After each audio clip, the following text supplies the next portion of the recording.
রাহুল সানসেরে এসে দেখে রাহি অন্য একটা ইউনিভার্সিটিতে যাওয়ার জন্য অ্যাপ্লাই করেছে। এটা দেখে রাহুল খুব রেগে যায়। তখনই রাহি ওখানে আসে খাবার নিয়ে। রাহুল রেগে রাহিকে বলে, কেন করছো তুমি এমন? তুমি জানো না আমি কি চাই? না, তুমি তো সবসময় নিজের চিন্তা করো, নিজে কিভাবে মহান সাজবে সেই চিন্তা করো। তার জন্যই তুমি আমাকে একবারও জানানোর প্রয়োজন বোধ করনি। তুমি অন্য একটা ইউনিভার্সিটিতে অ্যাপ্লাই করেছো। রাহি বলে, কেন? এটা তো তুমিও চেয়েছিলে, এটাই তো শর্ত ছিল, আর আজকে তো সেই দিন। রাহুল বলে, তুমি কিন্তু ভুলে যাচ্ছ, এখনও ম্যাচটা হয়নি, আর ম্যাচ কিন্তু আমার হাতে।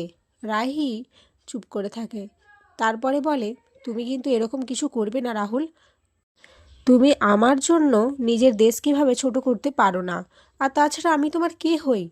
রাহুল এই কথাটা শুনে খুবই কষ্ট পায়। বলে, ঠিকই তো, তুমি তো আমার কেউ নয়। কে তুমি? তোমার জন্য আমি নিজের দেশকে ছোট করব না, তো কিছুতেই করব না। এরপর খেলা শুরু হয়ে যায়। রাহুল ইচ্ছে করে খেলতে পারে না। রাহুলের মাথায় রাহির বলা কথাগুলো ঘুরছিল। রাহি বসে ভাবে, আমি জানি রাহুল, তুমি কেন এমন করছো।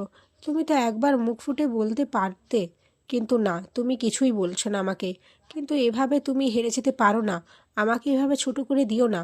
যদি তুমি জিতে যাও আজ, তাহলে সব থেকে বেশি খুশি আমি হব।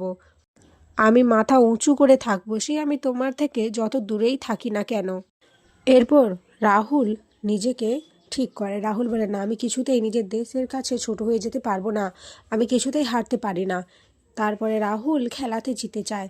রাহুলকে কিছু বলার জন্য অনুরোধ করলে রাহুল বলে, আজ সে এই সব জায়গায় এসেছে শুধুমাত্র তার স্ত্রীর জন্য।